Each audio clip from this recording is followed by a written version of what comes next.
Hey guys, PIEGUYRULZ here, and welcome to the very first part of every episode of Adventure Time Reviewed.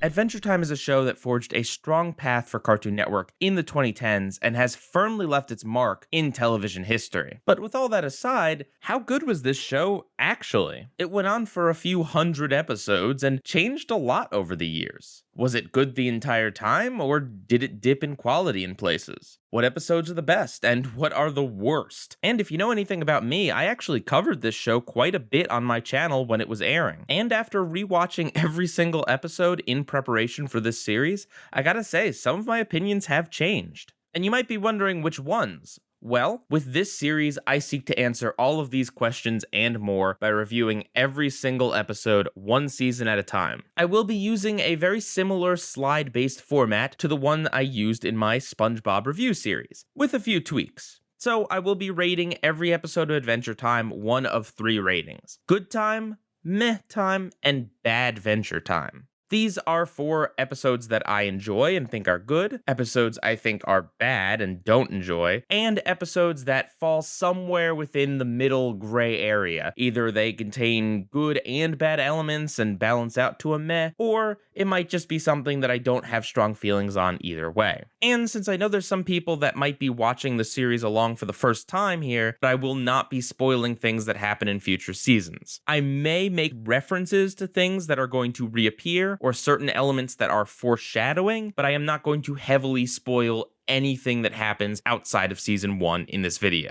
As far as how I'm going to be critiquing these episodes, I do want to make it clear that I am not reviewing this from the perspective of someone who hasn't seen Adventure Time. I am reviewing it from the perspective of someone who knows everything that happens in the series and knows what the series goes on to become in later seasons. So take these reviews as being from someone in 2020 looking back at the show. Additionally, I will be holding each episode to its own standards. There are some episodes and seasons of Adventure Time that take itself more seriously than others, so I won't be holding them to the standard of, well, it wasn't funny, so it's bad. And similarly, there are episodes, especially in season 1, where comedy is clearly the main focus. And while a bad story is still a detriment to the episode, not having much of a story is not really as big a deal when the episode's rich in comedy. We're gonna get right into it here, starting with episode 1.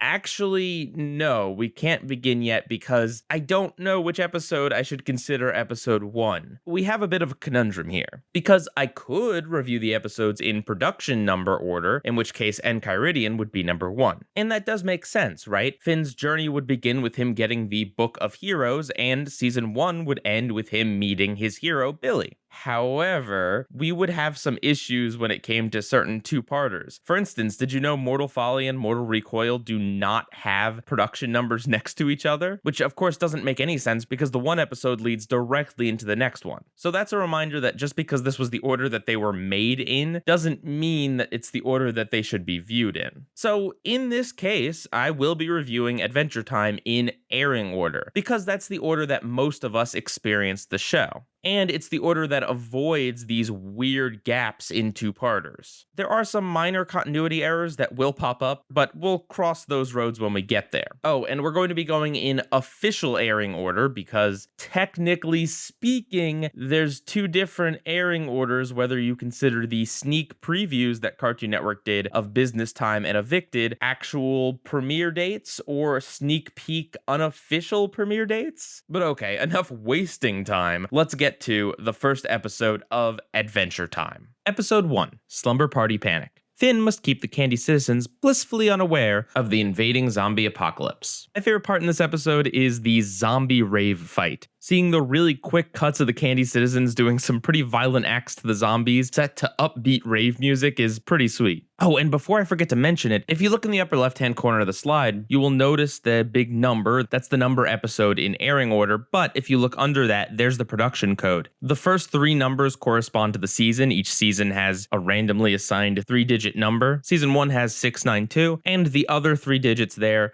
represent the number that it was made in production order. So this would be the 9th episode of season 1. So this episode is actually a great one to start with because it contains many of the hallmarks of season 1 of Adventure Time. It has Finn's eyes bulging out several times, revealing the whites of them, PG jokes and elements like a character taking off their clothing or 7 Minutes in Heaven. It contains a random moment towards the end where when Finn breaks the royal promise, the Gumball Guardians freeze time and grab him and take him away to have him do a math problem. And finally, there's the anti-moral. Finn breaks the rules and goes against his royal promise. A regular moral would probably be that keeping your promise is the most important thing, but Adventure Time flips it on his head and has Finn say that it is actually great to break your promises because then you get to do fun things. As for the episode itself, I like that Finn has to fight this battle on 2 fronts. It's not that he can just go and punch the zombies because he also has to keep the Candy citizens blissfully unaware. So he has to talk his way out of the problem and also fight his way out of the problem. Oh, and fun fact, even though Starchy explodes earlier in the episode, he's actually seen as the rave starts. It's not that funny of an episode, but there are certainly a few moments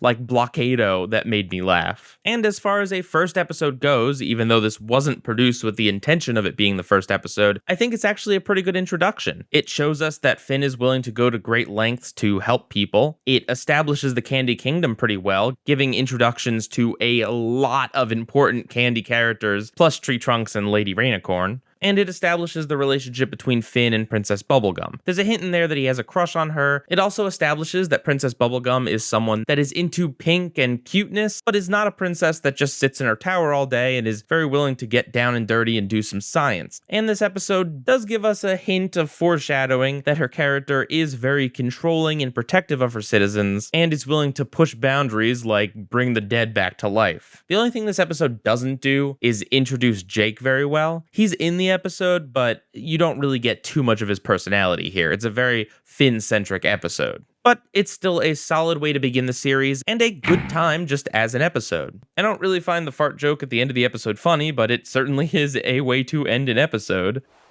Episode 2, Trouble and Lumpy Space. Finn must navigate the drama-filled lumpy space to save Jake from transforming into a lumpy person. Fun fact, this is the only episode in the entire series to heavily feature lumpy space. The location is used in a few places, mostly to flash back to whatever LSP was up to, but generally speaking, no other story takes place primarily in lumpy space. And that's kind of a shame because I think it's a really cool location. My favorite part of the episode is the visuals of lumpy space.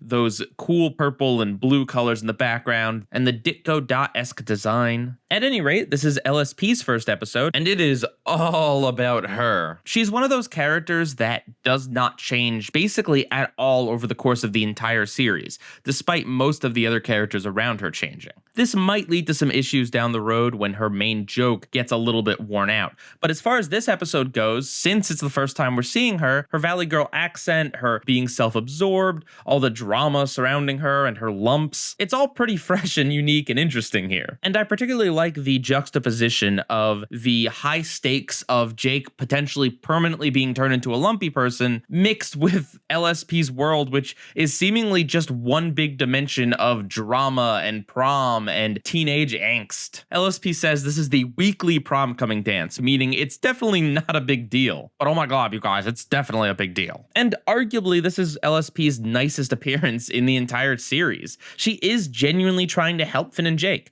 She takes them to her domain, even though it might get her in trouble, and she is trying to get Jake the help he needs. She just can't help that she gets distracted because it's just in her people's nature, apparently. So I would say this is a good time. LSP's character is fresh and fun. The adventure itself is a funny, interesting mix of high-stakes drama and high school drama. And it's funny to see Finn, who is absolutely dedicated to saving Jake, have to deal with all the nonsense surrounding LSP, who, by the way, if you don't know, is voiced by series creator Pendleton Ward.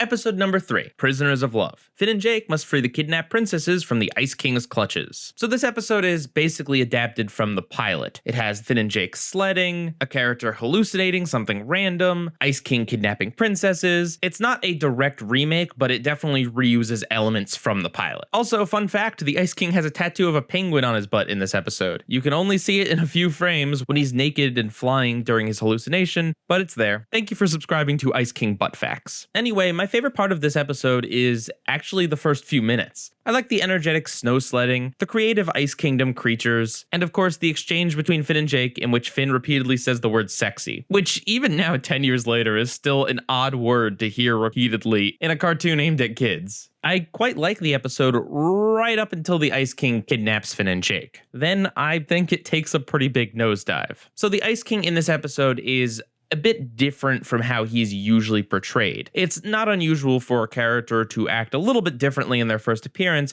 as the writers are still trying to hammer out what works best with the character. And in this episode, I think Ice King is a little bit too competent for one. Like, he's managed to kidnap and hold these princesses for weeks on end, and he very easily subdued Finn and Jake. Additionally, he seems to be a little bit extra murderous in this episode, saying things like if Wildberry Princess doesn't play the piano, he will kill her. He seems a little bit less like the wacky cartoon character he would go on to become, and a little bit more like a kind of uncomfortable, realistic kidnapper. It isn't as fun as episodes where Ice King is able to kidnap princesses with some sort of really weird and wacky plot, using magic or deception or something like that. In this case, he just is holding a bunch of women hostage and threatening to kill them. Also of note is that he has LSP, who's 16, so make of that what you will. Also, I don't find the Ice King funny in this episode, although I will admit that that might just be down to modern interpretation. After all, Tom Kenny, the voice actor for the Ice King, in the commentary mentions that he really likes the joke where the Ice King takes out a bag of trail mix and slowly digs around in it and eats a few pieces. I can definitely see how someone might think that's funny, but I just find it boring and slow. This episode is fast-paced up until he kidnaps Finn and Jake, and then from there on out, it's basically just the characters trapped in a jail cell with not much interesting action going on. I gotta be honest, I think it is a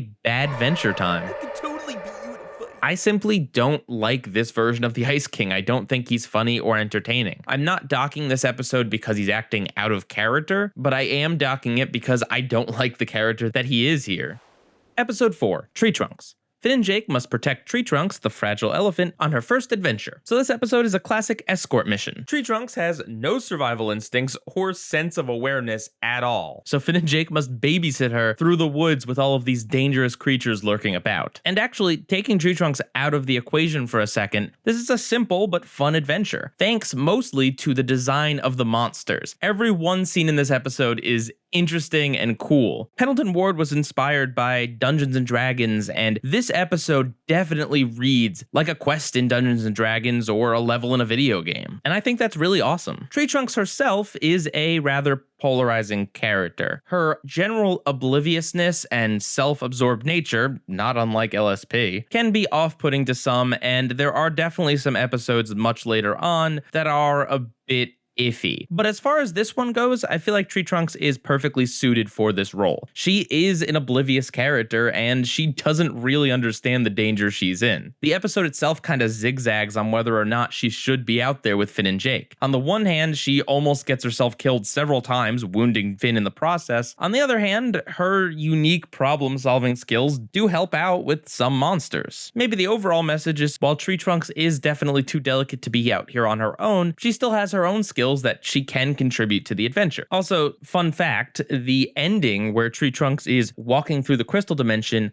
allegedly was not on the first broadcast of this episode, and it's also not in the episode included on the DVD, My Two Favorite People. I have not been able to 100% confirm this, but it does seem to be true, and I do have a vague memory of that scene not being there. But even with that very ending, you have to admit the part where Tree Trunks explodes after eating the apple is very surprising. Even after watching the episode tons of times at this point, I'm still kind of shocked at how they do this at the end of the episode. It's still very unclear as to what her actual fate is. If she's alive, if she's transcended into some other form, and the shock on Finn and Jake's face is definitely something that's relatable. I feel like this is one of those random elements that works very, very well, even on rewatch. Lastly, of course, I have to talk about the origins of Tree Trunks and her character. Tree Trunks is voiced by Polly Lou Livingston, who is an old family friend of Pendleton Ward's. Polly Lou, along with Pendleton Ward's mother, are on the commentary track for this episode, and it's uncanny how much she speaks like tree trunks. Really heartwarming to see that Pendleton Ward created a role on his show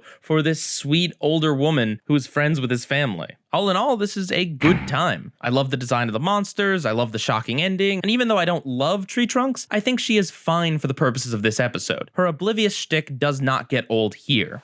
Episode 5, The Enchiridion. Finn and Jake go through tests of strength and morality to obtain a mythical book of adventuring. Fun fact, Enchiridion is actually a word, and it does indeed mean a small manual or handbook. So this episode was the first one to be produced and probably intended to be the first one to make it to air. The animation is a little bit rougher than most other episodes, and it also features Finn getting a book that will be very important throughout the series. Much like the episode Tree Trunks, Enchiridion feels like a D&D style adventure, where Finn and Jake come across these challenges that they have to sometimes fight their way out of and other times talk their way out of. And really the whole episode is just a series of these obstacles. There's not really any greater meaning or purpose, it's just Finn's trying to get this book, and in order to get it, you've got to complete the tasks. And for what it's worth, it is both entertaining and also educates us a little bit more about Finn and Jake's characters. This episode is the one where Finn refuses to slay an ant because it is not evil and simply unaligned, but he will kill anything that's evil. And once again, we see more of that crazy determination in how he takes down the giant and saves Jake. And for Jake's part, he's the one that realizes that the old ladies are just a trap designed to mess him up, and gives Finn a nice pep talk to snap him out of it. And that's basically their dynamics in the show. Jake is a little more hands-off and more likely to dispense some sort of wisdom or philosophy onto Finn,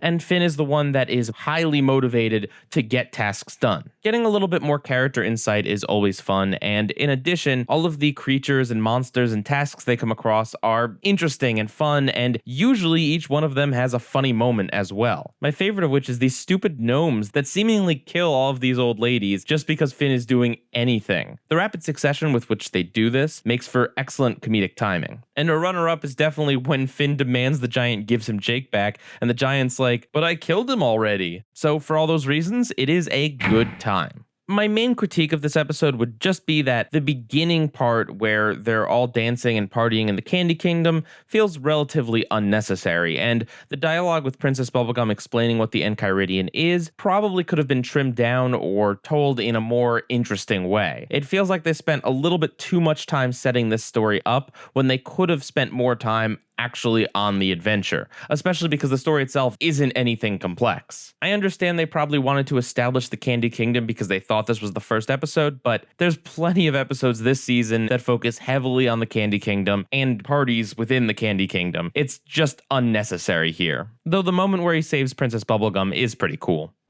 Episode 6, The Jiggler. Finn and Jake find a strange creature they take in as a pet. Fun fact, this is the first episode to have Finn's auto-tuned singing voice. His song, Baby, is my favorite part of the episode, by the way. This episode's story is a little bit typical in that a lot of shows have done the story of characters take in a wild animal as a pet and then they try to nurse it back to health, even though in this case it's Finn and Jake's fault that it wasn't in good health, before ultimately realizing the need to return to the mother, but it no longer has the mother's scent, so you'll have to figure out a way around that. Just because this is a story that has been done in a lot of shows doesn't mean that it's necessarily bad here. It does get the Adventure Time coat of paint by having it be the Jiggler and not some regular animal, but because the story has been done a number of times, it just kind of seems inevitable that Finn and Jake are going to bring this thing back to the wild by the end of the episode. It's a very obvious story trajectory, and considering in season 1, this show does like to subvert expectations, it's a little weird that they just kind of played this one straight. I didn't feel like any of the jokes were big hits, even though the episode was definitely trying to be funny. Jokes in the episode like Finn trying to feed a drawing of Jake to the Jiggler, Finn poisoning the Jiggler, and also the Jiggler's body getting spread out all across the treehouse feel like things that definitely could have been played up for laughs and could have been a lot funnier than they were, but I just didn't feel like they were pushed far enough. The Jiggler getting all mangled up kind of lies somewhere between trying to be funny and also trying to be dramatic, and I just don't think it works as either. I had to think a lot about the rating of this episode because I do not strongly hate it, but I also don't really have much positive to say about it. And while it is far from the worst episode in the series, I actually do think it is a bad Adventure Time. I could have done it if I wanted. wanted to. It has a few cutesy moments where Finn and Jake are bonding with the Jiggler or having fun dancing, but I just feel like the story of this episode is a little bit predictable and not really that interesting, and the comedy isn't there either. The Jiggler as a character is a mildly interesting design, but really failed to leave a mark on me. Episode 7. Ricardio the Heart Guy. Finn believes Princess Bubblegum's new acquaintance is evil, while Jake thinks Finn's just jealous. I hate this episode. Oh wait, no, I misspoke. I meant I heart this episode. This is a standout episode of Adventure Time. You have the amazing guest star George Takei and his amazing voice, which is perfect for a creepy cartoon character. There's some really big laughs here. The exchange between Princess Bubblegum and Finn about Xanoids and Plantoids is just comedy gold in my opinion. Finn shouting about how he's weird during the middle of the party is also pretty funny. And I love Jake's line about how, yeah, they'll let the Ice King take his heart back because he doesn't want to see an old man die on Princess Bubblegum's carpet. This episode also has just the absolute iconic moment of Ricardio saying he's going to make out with Princess Bubblegum's heart with this bizarrely overly detailed close-up on his face. It's like the perfect climax to the episode. And on top of all of that, I think this is a pretty great story, especially for season 1 of Adventure Time. They establish early on that the Ice King is a part of the story. They set up that Finn does like Princess Bubblegum and would be jealous of Ricardio. And Jake has quite a few lines about basically not judging a book by its cover. Just because Ricardio looks evil doesn't mean he is. So the ending is surprising, but also not something that just comes out of nowhere. And as if all that wasn't enough, this is the first episode to be about Finn's romantic woes. I honestly don't have a bad thing to say about the episode. Great comedy, good story, perfect use of guest star. It's a good time. Oh, and also there's a lot of really nice little touches that make for an amazing tone for this episode. The background music is this really intense, high-pitched instrument that's probably a theremin and sounds very similar to operatic music. And also, probably not coincidentally, sounds similar to the Star Trek theme song. There's also some stylistic lighting choices, like how the episode takes place mostly at night. There's a really cool 360 shot around the Ice King. I could just tell that the people who worked on this episode were really passionate about it. It makes me want to rip out this episode's heart and make out with it. But instead, let's just move on.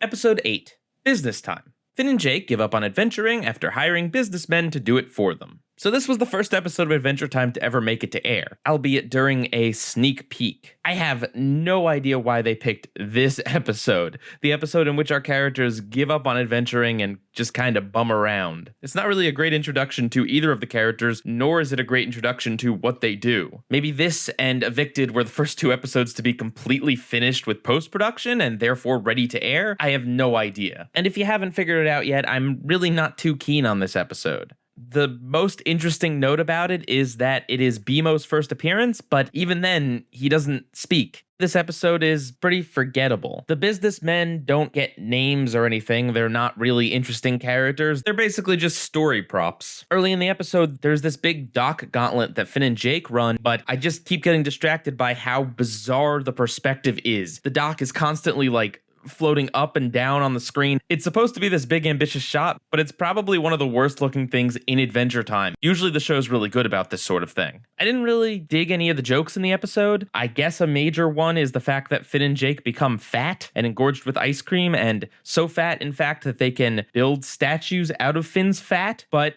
I was kind of grossed out by that and didn't really find it charming or funny. The only thing I did find funny, and in my opinion the best part of the episode, is the very ending where Jake shapeshifts away all of his fatness and Finn realizes that he can't do that, with a little "The End" card abruptly appearing on his head. Although I don't know that that was worth having Finn's grotesque belly be out for like half the episode. And as far as the story goes, it's the characters quit adventuring. Kind of like how in the sneak peek first episode, but not actually the first episode of Teen Titans, has those characters totally give up on being the Teen Titans forever. You know this change isn't going to be permanent, and trust me, there's plenty of episodes later on where Finn and Jake bumming around the treehouse makes for interesting content, but in this case, they just sit around and play video games. The plot of this episode is that the characters become bored and apathetic. They just don't care, and therefore I also don't care. And then the businessmen take protecting everyone a little bit too far, which is a storyline that you see a lot in fiction, usually with robots, where you tell them to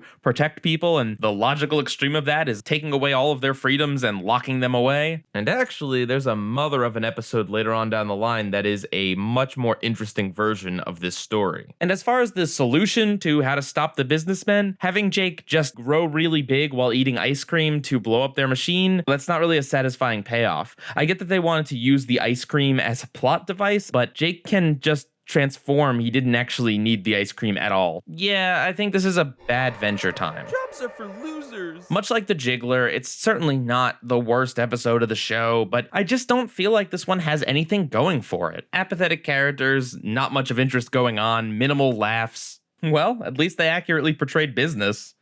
Episode 9, my 2 favorite people. Hey, a Lady Rainicorn focused episode. That's about as rare as, something that's rare. Anyway, did you know that most of the contacts in Jake's phone at the end of this episode actually show up as characters later on in the series? A few of them are from a certain group that Jake used to belong to, and the rest of them participate in a certain game tournament that Jake is a part of. You gotta love that there really is no detail too small for the writers to randomly bring up again many seasons and years later. Makes the world of Adventure Time feel cohesive. As far as the episode goes, I think it has a pretty solid first half. It's cool to get to know Lady Rainicorn a little more, especially considering this is one of the very rare episodes in which English speakers can understand her. For all of her other appearances, you either have to just know Korean or look it up later or be content not knowing what she's saying. Other things I like about the first half of the episode are the shark and science cat that Finn and Jake randomly fight. Jake on his bicycle is pretty smoothly animated. There's a fire lake that they sit beside, and that looks pretty sweet. I also like the underwater battle. It's probably my favorite part. Seeing Finn and Jake and Lady Rainicorn have to battle all of these weird little creatures underwater while running out of breath. It's just a fun, short little action sequence. Where the episode starts to fall apart for me is the second half. Ultimately, this is yet another cliche type episode where Jake introduces Finn and Lady to each other, but then gets jealous with how much time they're spending together. And we just see Jake moping and moping and moping. Jake calling up an old friend that Finn is supposed to apparently be jealous of. It just didn't really do it for me. Tiffany's okay, I guess, but Finn and Jake are brothers. Why would Finn be jealous of Jake hanging out with some kid? And naturally, this is all just solved by Lady and Jake talking it out. It's just kind of anticlimactic. I feel like it could have been bigger. Maybe the ending could have had some sort of big fantasy action set piece in there, or the stakes could have been raised in some way by Jake breaking up with Lady Rainicorn and then having to win her back. As far as jokes go, there aren't a ton I like from this episode, but all the settings on Lady's voice changer are pretty funny. And I love how casual Finn is about the fact that he's just wearing a bunch of cursed rings now. All in all, the episode is just okay. It's a meh time. Number 10. Memories of Boom Boom Mountain. Finn tries to help everyone on the mountain, no matter how complicated their needs are. And boy, are they complicated. Fun fact, Thomas F. Wilson plays the head marauder. He was in that really famous role as Patrick's fake dad in I'm with Stupid from SpongeBob. Also Biff from Back to the Future, and him calling Finn a chicken is actually a reference to that series. So this is a relatively simple episode. The story is basically Finn just trying to come up with creative solutions to appease both the mountain and the group of marauders. There isn't really much variety in location or in subject matter, and I wouldn't say this episode is really funny. There's a few good lines, like Jake saying that Finn still cries when he poops, and the head marauder realizing that that mountain can talk, but it's not a very funny episode. However, I feel like this episode makes up for its lack of comedy and lack of complex story by giving us a backstory for Finn, seeing why Finn is so determined to save and help everyone all the time. And this episode also introduces us to Finn and Jake's parents. I feel like that added element of tying Finn's backstory in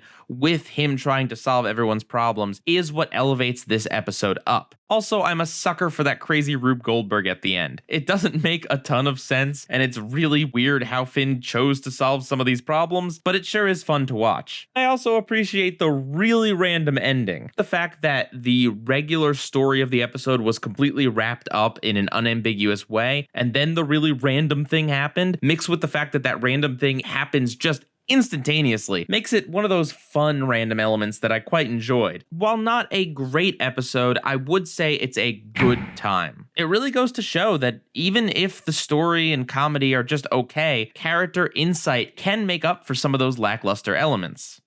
Number 11. Wizard. Finn and Jake get more than they bargained for after signing up to get magic powers. Before I talk about the episode itself, there is something very significant about the airing of this episode that I need to talk about. This was the first episode of Adventure Time to premiere by itself, meaning it was the only new episode that week. The other 11 minutes in the half-hour chunk was a different episode of Adventure Time that had already aired and not a brand new one. This is significant because up until this point in cartoon history, generally speaking, 11-minute cartoons were shown always in chunks of 2.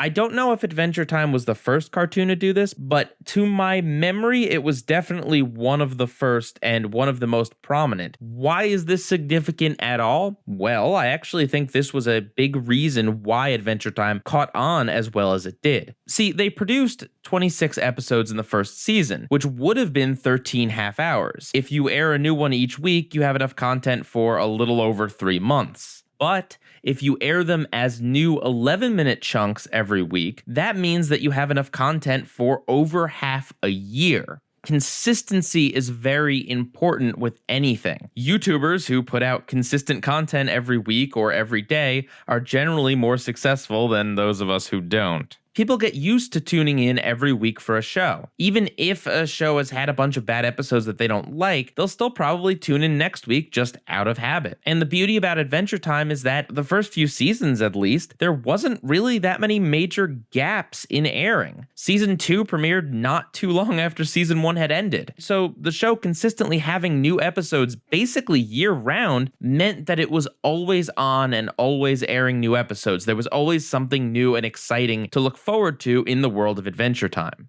Anyway, Wizard is a good time. Episode 12.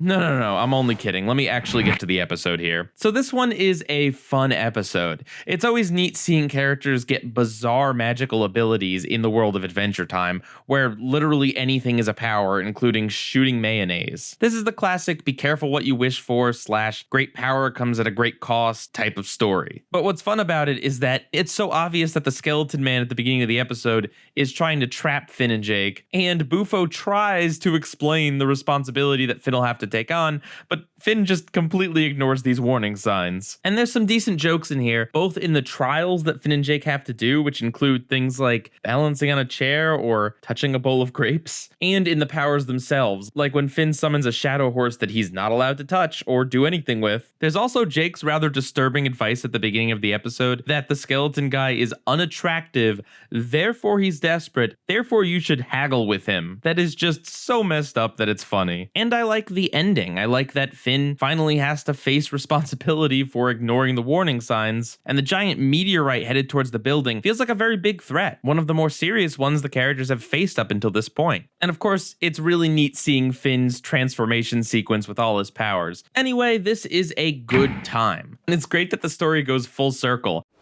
Episode 12. Evicted. Finn and Jake get kicked out of their home by Marceline the Vampire Queen. This is the other episode that got the sneak peek before officially airing, and unlike Business Time, I think that this one does a much better job at selling the show. There's some funny jokes, like Jake singing his Scream song, and Marceline claiming that no one makes her let go of Jake. The story itself is simple but effective, and leads to the characters going through a bunch of really wacky and weird situations that show off just how strange and interesting the world of Ooh can be. It also has the house hunting song, sung by Pendleton Ward, and despite basically just describing what happens on screen, somehow the song just adds a lot to the episode and is just so very Adventure Time. And on top of all of that, we are introduced to what would become a fan favorite character, Marceline the Vampire Queen. She's mysterious, she's creepy, she's cool, and she's kind of a trickster. As far as things I don't like about the episode, well, there's the fact that we see tree trunks despite the fact that she exploded a few episodes ago. Although I guess technically if you go by sneak peek date, this episode would be like episode 2, in which case tree trunks hasn't exploded yet. Yeah, it's not a flaw of the episode, it's just a weird thing that I always notice and always just kind of bugs me a little. But of course, that's chalked up to the fact that it didn't air in the same order that the production code is. This was actually production code episode 3, and it kind of shows. I'd say that the art and animation are a little bit cruder in places. But honestly, if anything, most of the crudeness just kind of adds to the charm of the episode. Like that weird face Finn makes when he thinks that Jake is dead. One thing that's kind of distracting is that in this episode, the snail is a part of the background that keeps looping over and over again as Finn and Jake walk, so you see the same snail multiple times, and it just completely ruins the illusion of the looping effect and makes me think of Hanna-Barbera. Oh, wait a minute, I haven't even talked about the snail at all. The waving snail appears in every episode of the show. Every so often, it appears depicted as a painting or something, but that's incredibly, incredibly rare. It's always neat when you're watching an episode and you just so happen to spot it. Sometimes it's obvious, sometimes it's not. I'm also not a big fan of King Worm here. I know the worms appeared earlier in the episode, but the whole King Worm bit at the end is just not really funny and trying a little bit too hard to be random. All the complaints are pretty minor though. Overall, this is a good time. And I really like how Marceline is just messing with our heroes. The fake out with Jake was actually pretty well done. I mean, they probably wouldn't kill off Jake this early in the show or anything, but he definitely looks pretty messed up in the episode, and I didn't really feel cheated when they revealed that he was alive. Number 13, City of Thieves. Finn tries to cling to his purity while navigating the city that corrupts everyone.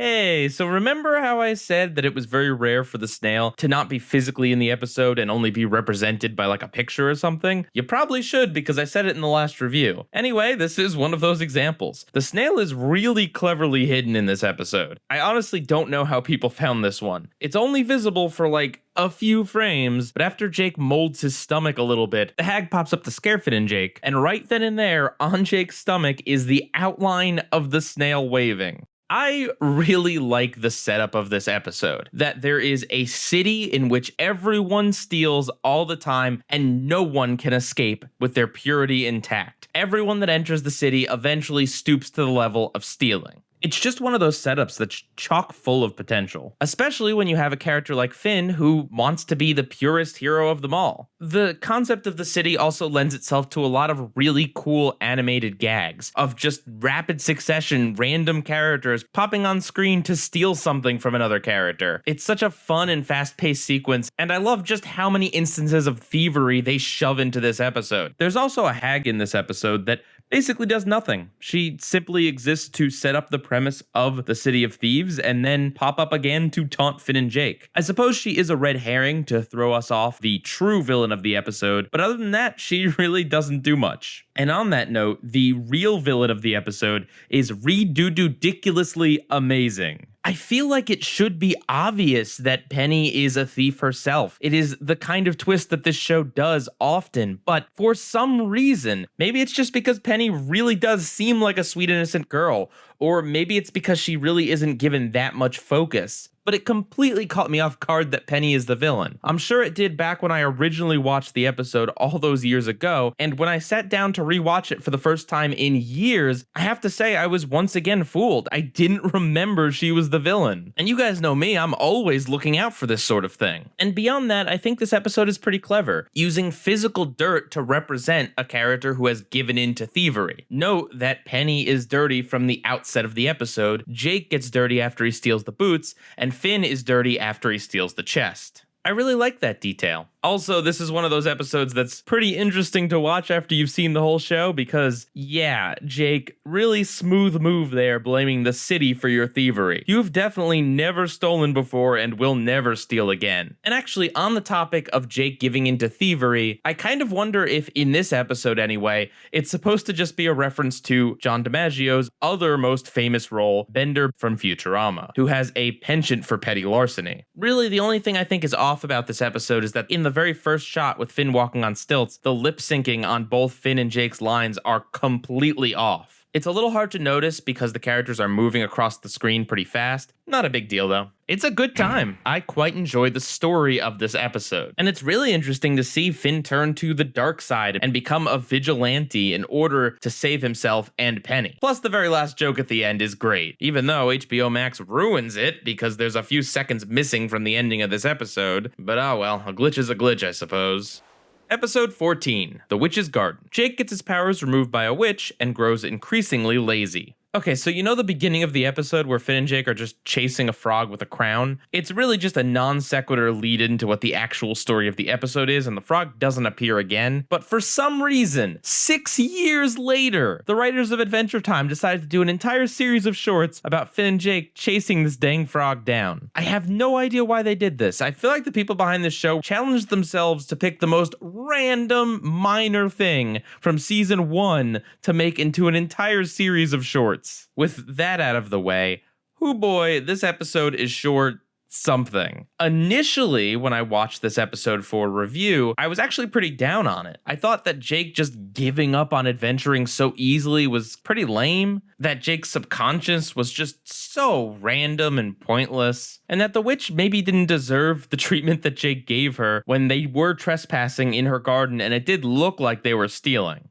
But this is exactly why I watch episodes multiple times before I make the review, because I did a complete 180 on this one. First of all, it is totally within Jake's character to just give up on adventuring after losing his powers. He's not really that motivated of a guy outside of just following along with what Finn does. And you really do get the feeling that the only reason he does participate on these adventures is because it's just so easy for him with his powers. If he actually had to work as hard as Finn does to slay monsters, he probably wouldn't do it. Plus, he does come out of retirement to save Finn. Secondly, I don't know what I was thinking about with this witch. She is just awful and nasty and petty and makes Jake do embarrassing things for no real reason. Yeah, she gets everything she deserves. And also, Jake's subconscious, yes, it's random, but honestly, it just kind of fits with the weirdness of this episode in general and is actually pretty funny. Which brings me to what the highlight of this episode really is. Basically, all of the jokes. This is one of the funniest episodes. Jake's body being transformed into this weird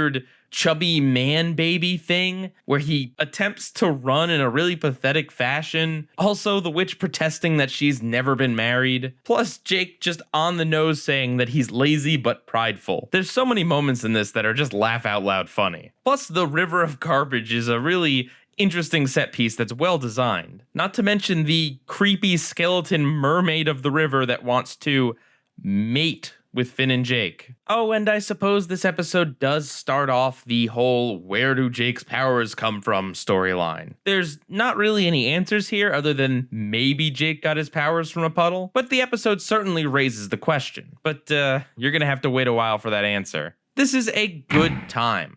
I really did change my mind about this episode over the course of watching it. And when I wasn't as bothered by some of the weird things in this episode, I was really able to enjoy the really good comedy in here. Episode 15. What is life? Nepter, a robot created by Finn using the Ice King's magic, must choose who his real father is. Fun fact, Nepter is voiced by Andy Milanakos, who is certainly an interesting guy. Another fun fact is that this is the first named appearance of Gunter. So that's neat. Obviously, it's also the first appearance of Nepter, who is a character that, believe it or not, will reoccur quite a bit throughout the series. What is Life is an episode that I don't think is bad, but just doesn't hold my attention. It is a little off-putting to see the normally very virtuous Finn ultimately just not really care about Nepter outside of his ability to throw pies at Jake. Finn created a living thing, and yet he's just so obsessed with the prank that he really doesn't seem to care about Nepter at all. And the Ice King's not wrong. Finn and Jake do metaphorically just fart all over Nepter throughout the entire series. But mostly, I just don't think this episode stands out all that much. My favorite part is seeing the design of the Ice King's minions. like the ice creature with the fleshy guts or the Isopede. They're cool designs. As far as comedy goes, I thought the sequence of Finn reading the book was pretty funny, but it's kind of lukewarm other than that. Ultimately, I just don't think this episode has a strong identity. Yes, it is Neptur's first appearance, but I also don't really think Neptur is a great character. I don't think he's bad, but I don't really find him as endearing as BMO, and if Finn doesn't care about Neptur, then why should I really? Finn infiltrating the Ice King's lair was kind of interesting, but all of the Imagination Zone stuff, especially the ending, just didn't really resonate with me. The lightning striking Neptur to bring him to life is okay, I guess. Adventure Time's done weirder things, certainly, but it doesn't really feel that rewarding. I just kind of feel like the episode is random and not cohesive. First, it's about building a robot to prank Jake, then it's about finding a lightning bolt, then it's about Neptur having to choose who his real father is. It's not like these are bad conflicts, but they just don't come together in a really satisfying way, in my opinion. So with all that said, I think it's a meh time. Episode 16, Ocean of Fear. Jake tries to help Finn overcome his fear of the ocean. This is the only episode that was storyboarded by J.G. Quintel. You know, the guy who made Regular Show, Cartoon Network's other big show at the time. However, there is one episode much later down the line where he is involved in a pretty interesting way. Also, if you're wondering who Pat McHale, the author of the quotes that bookend this episode, is, he was the creative director for seasons 1 and 2 of the show. So I would imagine he was very influential in shaping early Adventure Time. And he even continued to be a consultant on the show up until midway through season 5 when he left to go make his own miniseries, Over the Garden Wall. As for why his quotes are even in this episode, I have to imagine the people on the crew probably thought it would be funny to throw their coworker in the episode in a really random way. But I do think these quotes, with the rather ominous narration, make the episode feel more interesting and grandiose, like it's a bigger story than just a regular episode because it has a prologue and epilogue.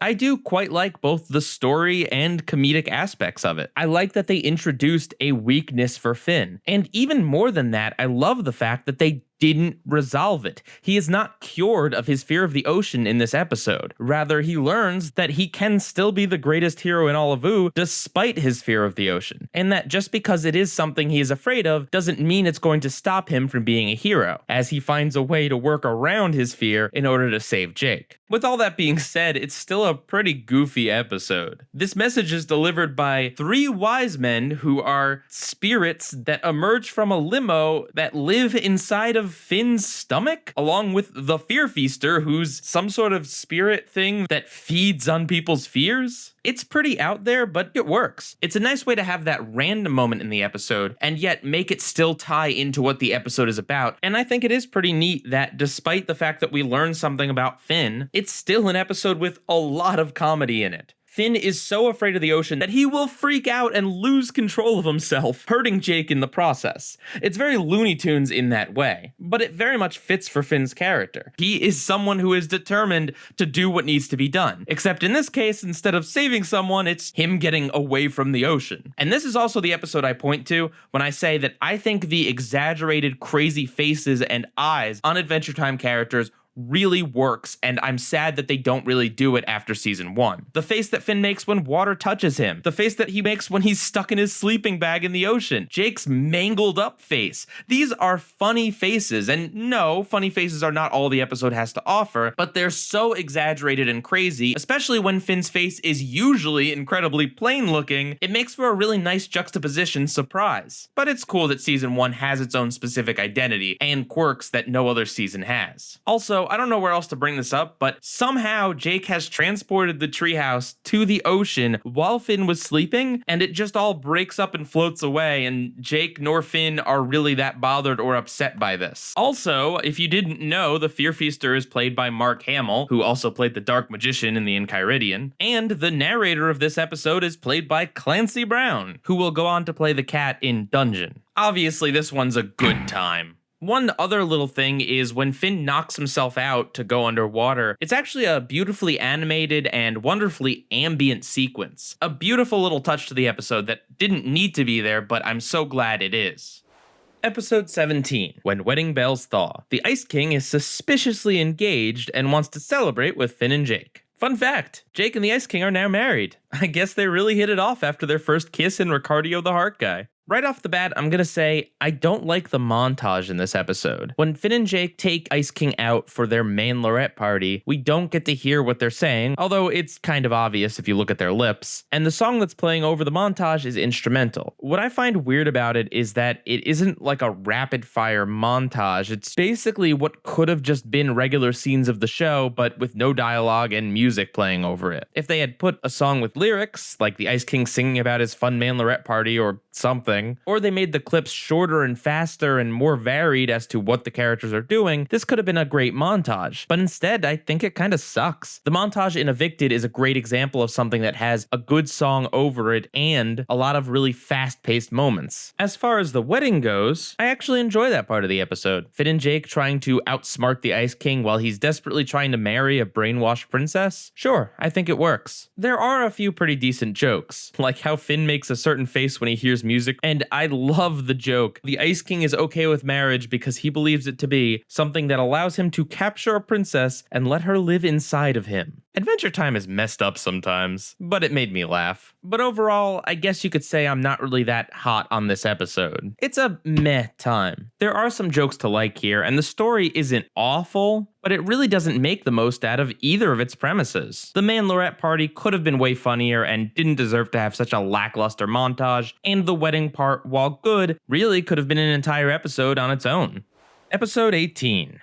Dungeon. Frank attempts to do a classic dungeon crawl without Jack by his side. Seeing that the show was loosely based off of things like Dungeons and Dragons, of course they were going to have a dungeon episode. Or rather, the show would have a handful of dungeon episodes, which makes the title a bit annoying, but hey, I guess they couldn't have predicted they would get almost 300 episodes. The creativity of Adventure Time is out in full force with this one. As soon as Finn enters the dungeon, he's bombarded with all sorts of crazy creatures and traps and doors and homages to classic fantasy creatures, including that demon cat who has an approximate knowledge of everything, which is an incredibly fun Adventure Time twist on the all-seeing monster. And he's voiced by Clancy Brown. Now that's what I call a Dungeness crab. Anyway, back on the crazy creatures, I also love the perfect shining angel that turns out to be a hideous demon that tries to cook and eat Finn and Jake. One of the funniest moments is the fact that the xylophone background music is actually being played by her. What I love though is that all of this fun dungeon crawling is tied together by a theme. It's not just here's an episode where the characters run through a dungeon, it's an episode about how Finn and Jake are a team, and they really do work better together. Jake has impressive powers, but is kind of lazy and easily distracted. Finn is determined to do what needs to be done. Jake's always there to provide the parachute after Finn dives in head first. Also, Princess Bubblegum is all-powerful, and you best not forget that. There's some decent jokes in here, like Finn attempting to do key hand but just mangling his hand up in the process, and all of the things that the demon cat gets almost right. It's a good time, and despite the fact that the episode explicitly points out that it's 11 minutes long, this one feels like it goes by in an instant because it's so entertaining. Episode 19. The Duke. After Finn accidentally disfigures Princess Bubblegum, he's conflicted about letting the Duke of Nuts take the blame. Fun fact, Marceline has a very, and I mean very brief appearance at the meeting of royalty at the end of the episode. She is on the very edge of the screen as it zooms in. I'm talking like 10 frames maximum. It's pretty nuts how quickly they shove her in there. Anyway, here's the weird thing about this episode. It's basically an inverse of Ricardio the Heart Guy. Think about it. Jake and Princess Bubblegum think the Duke is an evil guy, where they thought Ricardio was an innocent guy, and Finn thinks that the Duke of Nuts isn't so bad. And again, Finn turns out to be correct. But I don't think it's anywhere near as good a twist as it is in Ricardio, since you don't really see the Duke of Nuts until later in the episode, and we don't really have any impression of him. We just know that Princess Bubblegum doesn't like him, and Jake adopts the opinion that he's bad just because he doesn't really want Finn to have to face responsibility. Also, the Duke himself is much less entertaining and interesting than Ricardio, because he's just a nice person. His big quirk being that he must eat pudding because of his deficiency, which is a much less interesting misunderstanding that feels completely out of left field. Princess Bubblegum felt a little bit out of character, and surely, as the show goes on, we see a little bit more of her dark side, but the normally calm, cool, and collected Princess Bubblegum seems to go absolutely bonkers. Maybe it's a side effect of the potion, and it's supposed to be funny, but it just felt out of character and weird. And her whole spiel about never speaking to the person who did this to her ever again, it felt incredibly forced. No one would ever naturally speak in this manner. It is only done to create such a unique situation where Finn feels like he has to lie in order to stay in Princess Bubblegum's life. A conflict born not out of clever writing, but rather feels unnaturally shoehorned in order to make this plot work. I'm also not a fan of the bit towards the end where Finn tries to prove to Princess Bubblegum that disfiguring her was a good thing by putting on a really pathetic play with Jake and the Duke of Nuts. We see Princess Bubblegum roll her eyes, knowing that she isn't fooled in the slightest. It's supposed to be funny just how bad at acting Finn and Jake are, but instead the sequence just comes off as frustrating because it just goes over the line in terms of how bad the acting is. So it feels like a waiting game for our characters to catch up to where we're at in understanding that Princess Bubblegum isn't fooled. There's no tension in the scene because we know she isn't. And the middle of the episode is just kind of them wandering around the Kingdom of Nuts, which has a pretty great color scheme and design, but otherwise the middle of the episode really didn't impress me either. I just feel like there isn't really much in here that stands out. It's a bad Adventure Time. I don't wash my hands after using the bathroom. This episode's definitely the Duke, alright. 20. Freak City. Magic Man transforms Finn into a Bigfoot. Fun fact, Gork is played by Michael Dorn. I feel like this episode is iconic. After all, Magic Man would go on to become a very important character. Plus, seeing him turn that bird inside out is not something you can easily forget. It is definitely a great introduction to the character. Plus, Finn is randomly transformed into a foot by a guy pretending to be a homeless man, simply because Finn chose to help. If there's one thing this episode is not, it's forgettable. And yeah, I like the song in it, even if it perhaps goes on a little bit too long. And there's a few decent jokes, like Jake only saving the babies for some reason. And then there's Jake's behavior in this episode. Jake is downright awful here. Yes, he is unmotivated and one to give in to laziness, but in this episode, he is just despicable. If you compare it to The Witch's Garden, which is an episode where Jake gets cursed, yes, he is lazy in that one, but he snaps out of it to help Finn. He is usually very sensitive to Finn's needs and cares about him a lot. In this episode, though, he's just constantly trying to talk Finn into accepting his new life as a foot. He doesn't care that Finn wants to seek out Magic Man, and at one point, Jake even taunts him, saying that he's not gonna do anything about it because he's depressed. Finn asks him what his deal was and why he wasn't helping Finn and just encouraging him to live the rest of his life as a barely mobile foot. Jake's response is that he's always wanted to be a foot, even though Finn correctly points out that Jake can transform into one at any time. Jake tells him that Finn will understand when he's older. What is the implication there? Is it something creepy? Because remember, Finn is his adoptive brother. If Jake has interesting feelings towards Finn being a foot, that's really bizarre. Honestly, Jake's behavior drags this thing down to a meh time. I know they try to justify it with a dumb joke, but it really doesn't land for me. Especially with the part about Jake poking fun at Finn being depressed over the situation. It really feels like way over the line. You could probably argue that Jake is trying to taunt Finn into getting his confidence back and being motivated, but that doesn't really line up with the way it's portrayed. 21. Donnie. Finn and Jake teach a grass ogre how not to be a total jerk. Oh boy, this episode. Let's start out with the good. First of all, BMO finally has actual lines and isn't just a video game system. And even though he really doesn't play much role in the story at all, it was still neat to see him get a line or two in there. Another thing I liked about the episode were the Y-Wolves. It's clever wordplay, and I like how helpful they are with their explanation before reverting right back into being a wolf monster. But yeah, the rest of the episode is super balls. Donnie is a jerk character. He is supposed to be a jerk. However, his antics don't feel funny, they just feel like things that actual humans that I know that are jerky people would say. He's not so over the top he makes me laugh, he's just kind of a realistic jerk, and I don't like listening to him in the same way I don't like listening to the actual jerks that exist in my life. You gotta be very careful in making a character who's supposed to be obnoxious. He should be obnoxious to the characters in the show,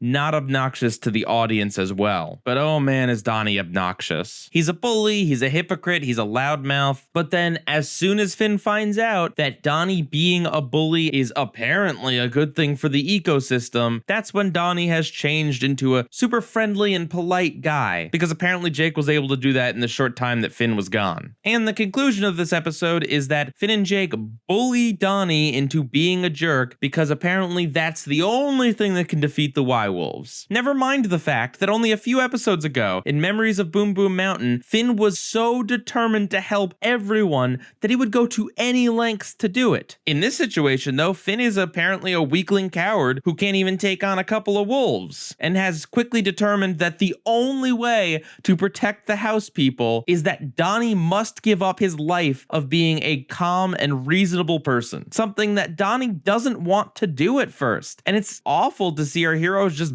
bullying this guy back into it. I know it's supposed to be like an anti-moral in season 1, but I hate these kind of stories. Some forced reason why a jerk character must remain a jerk character, or else the balance of the world is off. And what about the people of the city? So apparently, in order to not get eaten by wolves, they are just doomed to being bullied by this grass ogre forever? Like there's no medium ground anywhere, there's nothing that can be done. The creatures have to be bullied, Donnie has to act like an awful person, and I guess that's just the way things go. Yeah, there's a reason why this dingus only gets very, very small non-speaking cameos from here on out. No one wants to see him again. It's a bad Adventure Time. Just wait for my Distant Lands special. It's 40 minutes of me laughing at you.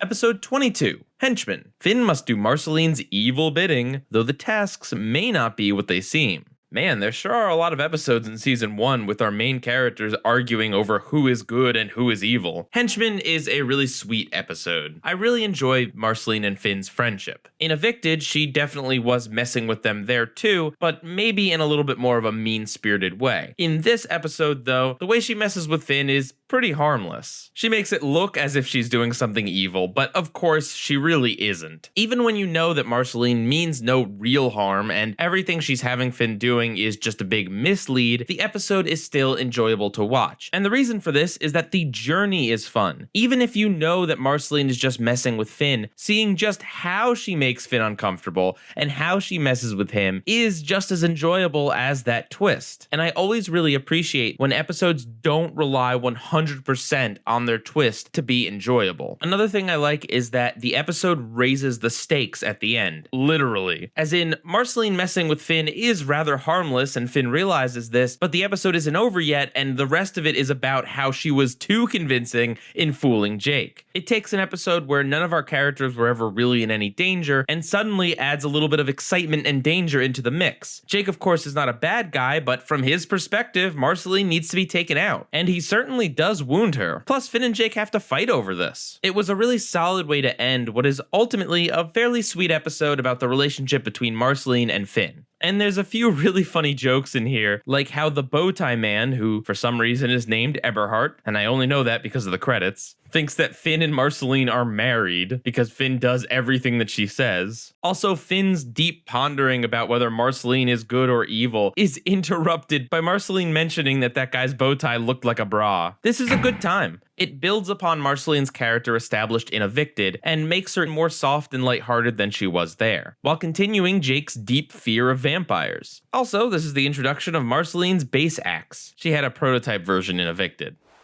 Episode 23, Rainy Day Daydream. Forced to stay indoors by a knife storm, the boys must deal with Jake's overactive imagination. Fun fact, this episode, along with a few that followed it, aired with commercials in the middle of the episode. Rainy Day Daydream premiered immediately before the series premiere of regular show, and Cartoon Network didn't want people switching away during the commercial breaks, so instead they inserted a commercial in the middle of an 11-minute episode, and then didn't have any between Adventure Time and regular show. I couldn't find any documentation of when in the episode the commercial aired, but I do know this happened because it was posted on Frederator, the company that makes Adventure Time's blog. If I had to take a guess, I would probably say it happened somewhere around the characters finding the imaginary Riddle Master. But yeah, that's a terrible practice, and I'm glad Cartoon Network ditched it. These episodes were made to be seen all at once, and putting a big break in the middle of it really ruins the pace of stories that didn't have those breaks initially built into them. And here's a bonus fun fact for you. Even though this one has production code 2, it was not the second episode produced. It actually came rather late in the production cycle, but replaced the episode Brothers in Insomnia after that episode got scrapped. And this is yet another reason why I went with airing order, because production order can be screwy like that. Anyway, this is a really fun episode as long as you don't think too hard about it. Pun intended. It's an episode where rule of funny overrides everything else. How is it that Jake's imagination is this strong that he can make the floor lava, and why does this never come up in any other episode? Maybe it has something to do with the knife storm? Not really sure. Also, it's very odd that Finn doesn't have an imagination, and in fact looks down on people for having an imagination. But it's funny.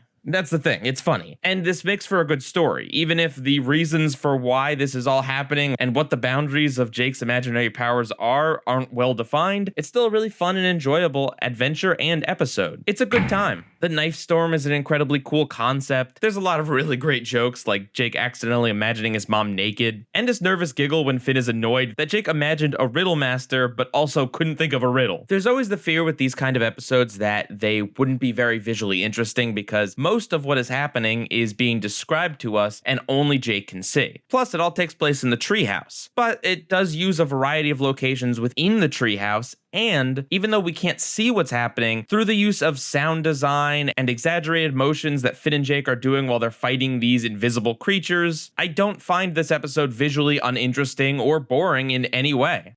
Episode 24, What Have You Done? Princess Bubblegum gets Finn and Jake to hold the Ice King prisoner without telling them why. Fun fact, Princess Bubblegum was dressed as a plague doctor in this episode. Also, she speaks German near the end. This is one of those episodes that's very solid on both the comedy and story fronts. I love seeing Finn and Jake have to face the moral quandary of if they should keep the Ice King in prison or let him go. After all, they can only go on what Princess Bubblegum told them, which was that the Ice King did nothing. And they usually trust Princess Bubblegum on things like this, but it still doesn't sit right with them as heroes to lock up someone who hasn't done anything wrong as far as they know. Granted, if you take into account all the other times he's kidnapped princesses, he probably does deserve to be in jail, but the episode chooses to not really think about that. And I also really appreciate that the wording, "the Ice King did nothing," is actually correct. When stories try to do this sort of thing, where a character says something and then it's later on revealed that it wasn't literally exactly 100% what they meant, it can oftentimes feel cheap and misleading. An example of a cheat on this is if Princess Bubblegum had come back and said, "Finn and Jake, I meant he did nothing wrong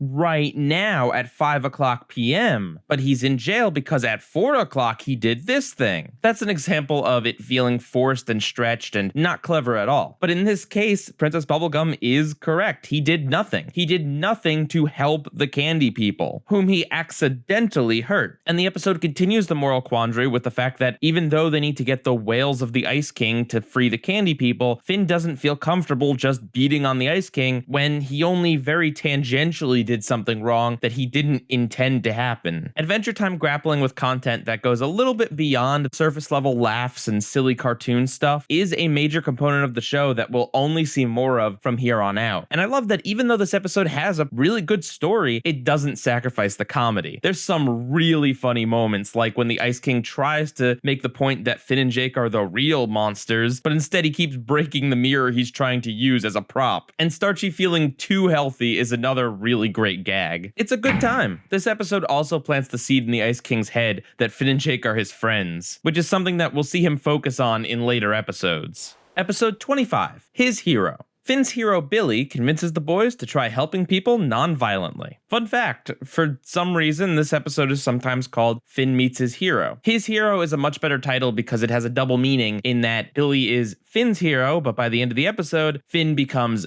Billy's hero. This episode was supposed to be the last one of season 1, with production code number 26, and it being a story that makes a lot more sense for the end of the season. It also contains Billy, who is a legendary hero and will become important later on, and it also gives a minor cameo to the Lich, who is one of the most important characters in the entire series. That being said, this isn't explicitly a season finale. It's just something that would feel more fitting as episode 26, especially compared to what we actually get. This episode really has a little bit of everything. A great guest star in Lou Ferrigno, who makes Billy feel like this larger-than-life character. There's some great jokes like the magic nails, which transform LSP into this monstrous cyber cyborg. It has a phenomenal quote from Jake, which is one of the most quotable things from the series and genuinely wise and helpful advice. And it has our heroes question everything they stand for and going through a journey to rediscover why it's important. Of course, there's that disconnect from the show and the real world, where in any other show, the message would definitely be non-violence is good. In fact, this show would later atop that message in a few other episodes. But seeing as Adventure Time Season 1 likes to subvert morals, and considering non-violence makes absolutely no sense in a fantasy setting like this, where there's all sorts of monsters and bad guys and magic and people that are in peril constantly, Finn and Jake violently beating up the bad guys is really the only way to keep people safe.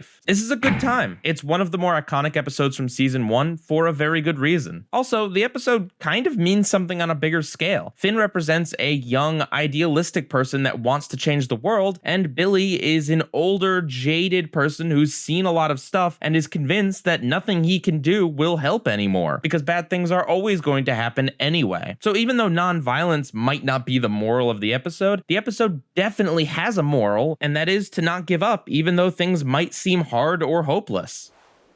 Episode 26, Gut Grinder. Finn and Jake are in pursuit of the monstrous Gut Grinder, but Jake might just be chasing his own tail. Fun fact, Jake wears Groucho glasses as a disguise. The show calls them Grucho glasses, I suppose because they're not sure at this point whether or not they're going to reference real-world things in Adventure Time, but they are based off of the real-life Groucho Marx glasses, which are based off of the comedian, and his famous large nose, eyebrows, and mustache. This episode feels a bit off to me, and I think it's because of its repetitive nature. Finn and Jake show up at a town, they accuse Jake of being the Gut Grinder, he proves he's not the Gut Grinder, and then they move on to the next town and do the same thing. I also think the twist kind of sucks. It is interesting watching the episode trying to determine whether or not Jake really is the Gut Grinder, especially because he has stolen unconsciously before. But finding out that it's the mayor of the third town's wife who sewed together a suit that looked like Jake because she thinks Jake is hot in order to steal gold because she likes buying things, it just doesn't really make any sense, and I don't think it's supposed to, which is fine for a dumb comedy ending, but doesn't exactly make for a satisfying payoff. If she thinks Jake is hot, why would she want to be trying to frame him for stealing gold? The Gut Grinder also doesn't seem to move like a person in a costume. Also, why would the soft people hiding their gold under teacups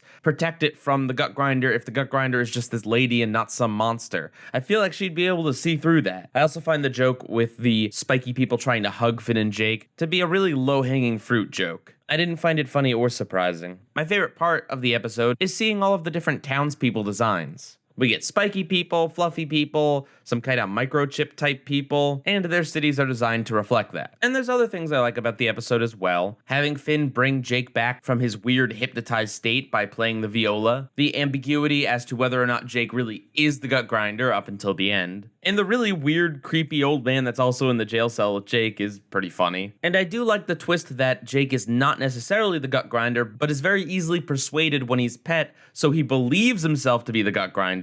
This episode's a meh time. It's just kind of uninteresting. And that was every episode of Adventure Time Season 1 reviewed.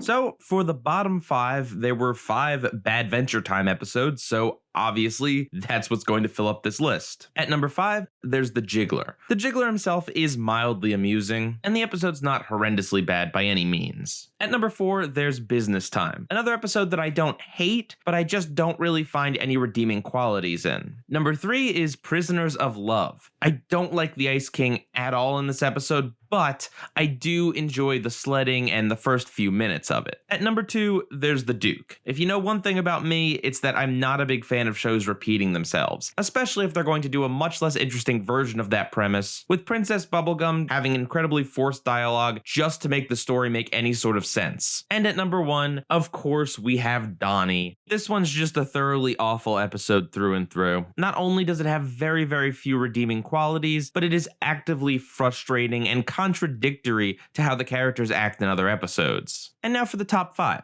At number 5, I went with Ocean of Fear. I feel like this episode stands out in a very memorable way, thanks to the performance of Mark Hamill as the Fear Feaster, as well as the goofy comedy elements of it. It feels like an important episode because we're learning about Finn's greatest fear. At number 4, there is His Hero, for very similar reasons as number 5. Good story, really funny, and feels like something bigger than just a regular episode because we get to meet Finn's inspiration. At number 3, we have Dungeon. It's the sort of fast-paced, high-energy episode that I could watch over and over again. There's so much creativity in the monsters and dungeon design. And of course, it highlights Finn and Jake's flaws and strengths, and uses their bet as the glue to hold this episode together thematically. At number 2, we have City of Thieves. I love the concept, I love the symbolism, I love the twist villain. It just works really well as an Adventure Time episode. And at number 1, it's Ricardio the Heart Guy. I think this is the iconic episode of season 1. It has a story that you genuinely don't know which way it's going to go, with an interesting twist and where Ricardio even came from. It has some of the biggest laughs of the season, in my opinion, and on top of all of that, it has that incredibly memorable moment with the close-up on Ricardio's face. Ricardio the Heart Guy represents all of the best things about Adventure Time Season 1. And speaking of those things, let's move into a bit of an analysis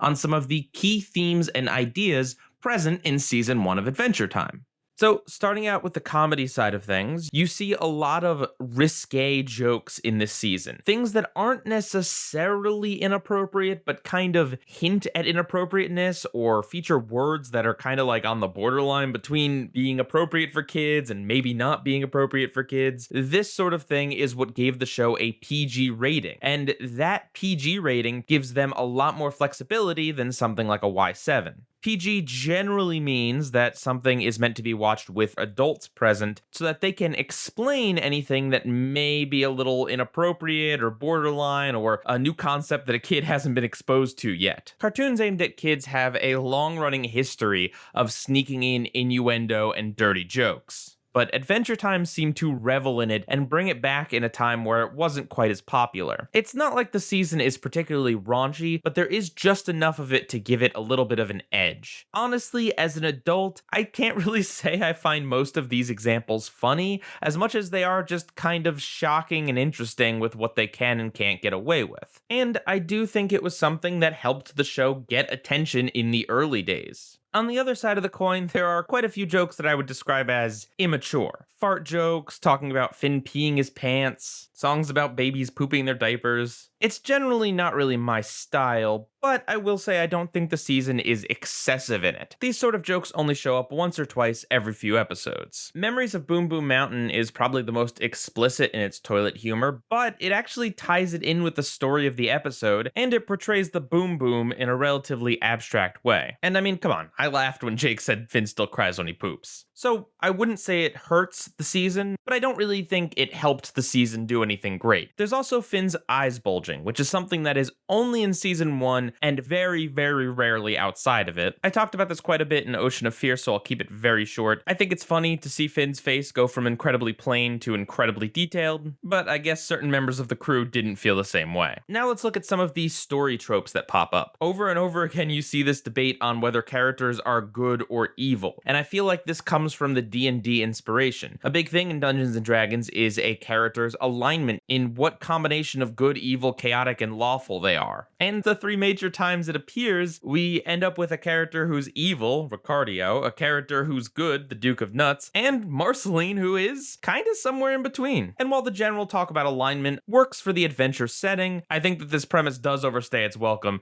especially with the Duke. A really big recurring concept in season 1 is the concept of the anti-moral. A moral in a cartoon is basically there to teach the audience a lesson. Don't steal, do your homework, don't punch your little sister, etc., etc. An anti-moral is basically presenting what would traditionally be a moral and then flipping it on its head. In Slumber Party Panic, the moral should have been don't break your promises or bad things will happen, but instead Finn interprets this as break your promises and you'll get to do a bunch of cool things. Most most of the episodes this season have an anti-moral. And a lot of times it's not even the core focus of the episode, it's just a line that Jake or someone will say that tells people that being an idiot all the time is a good thing, or unattractive people are desperate. Now, anti-morals can be a little tricky because depending on how they're done and what the audience is, they can actively be reinforcing bad things for people to do. But it can also be used to satirize typical morals and instead present a moral that isn't necessarily bad, but is maybe more of an uncomfortable truth. Like, sometimes your acts of kindness will be met with nothing but hostility for really no reason at all. Also, anti-morals can be incredibly funny, and I feel like Adventure Time's PG rating and slightly older demographic that it's aiming for allows it to get away with a lot more of these anti-morals because the target audience generally should know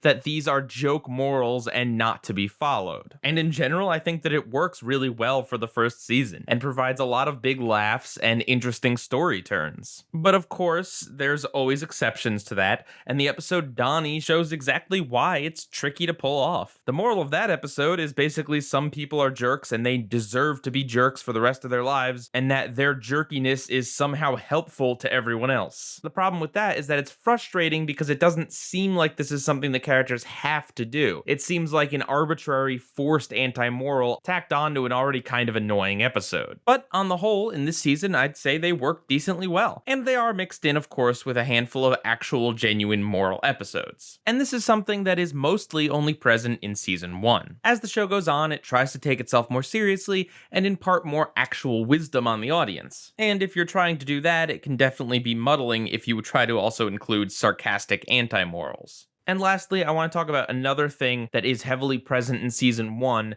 by design, and that is the random, bizarre moments that happen usually towards the end of the episode. I'm talking about things like the Ice King passing out and seeing the cosmic owl, the 3 wise men who show up at the end of Ocean of Fear, and the dolphin at the end of Boom Boom Mountain. In the original Adventure Time short, Penn, the original Finn, meets Abraham Lincoln on Mars. And Cartoon Network, when they picked up Adventure Time, particularly loved that random, weird aspect of it. And so they requested that the people who make Adventure Time put as many of these Abe Lincoln moments into the show as possible. But after really looking at all the examples in which this happens, I have to say that generally I'm okay with it because of the way that they usually do it. Evicted is the main example of me not liking this trope, where the worms just really feel like they were added on at the end of the episode just to be as weird and esoteric as possible. They show up earlier in the episode, sure, and of course they have their own episode later on down the line, but just as far as Evicted goes, it just seems so strange and off-putting to have our main characters be brainwashed at the end of the episode by this villain that has nothing to do with anything else. So yeah, there you go. I actually think most of the elements that are heavily present in season 1 work quite well. But is that enough to make it a good season of Adventure Time? Well, let's take a look at the numbers. So, as you can plainly see, there are 16 good times, 5 meh times, and 5 bad venture times. But here's where it gets tricky, because when I rate this season, it will set my standard for the rest of this review series. There's a part of me that wants to call this a good season. After all, it has a majority of good episodes, very few flat-out bad episodes, and I think it achieves its goal of being a lighthearted comedy series set in an adventurous world. But then, on the other hand, this is certainly not the peak of Adventure Time. There are other seasons that successfully achieve more comedy than this season does, and while getting better with its stories and even a bit dramatic at times. I guess what it all boils down to is, do I want to rate this as a season of television, or do I want to rate this as a season of Adventure Time? And of course, if I go with the latter, then that begs the question, what even is Adventure Time? A goofy comedy show, an action show, a romance, kids cartoon, teenager cartoon, cartoon for the whole family? For that very reason, I am going to call this a good season. I came very close to just giving this a meh, but I said at the start that I was going to judge episodes on their own standards. A silly episode focused on comedy should not be harshly judged just because it isn't trying to go for some level of complexity or deeper themes. It's not my favorite season or one that I go back to very often, but when I did do this revisit and deep dived into the episodes, I was actually pleasantly pleasantly surprised. It's certainly not the show that I think of when I think of Adventure Time, but as its own thing, Season 1 of Adventure Time is a fun ride. And of course, now that I've done this, I open myself up to future seasons where I could potentially like those seasons more, but give it a worse rating than Season 1 of Adventure Time just because it doesn't succeed as well at what it's trying to do. Well, anyway, enough rambling from me. If you made it this far in the video, thank you very much. Please, please, please give it a like and a comment, and subscribe if you haven't. I've been kind of stuck at the same subscriber count for a very long time, and I would really appreciate getting somewhere close to 100,000. Thank you guys very much. And speaking of thank yous, I would like to thank so many people. Firstly, I'd like to thank Andy, who drew the PyCons for this video. There's a link down in the description to his work, and his commissions are open. I'd also like to thank Kuro the artist for doing the other PyCons that pop up sporadically in this video. I'd also like to thank my friends Monsters Review, Toon Runes, Shadow Streak, Nintendo, and Kuro again for putting up with my long Adventure Time rambles during this whole process, as well as Chugga Conroy for encouraging me to keep going with this project. And I would like to thank the crew of Adventure Time and Distant Lands for making such an interesting show that is a lot of fun to talk about. And with that, I will see you in Season 2. PIEGUYRULZ, out.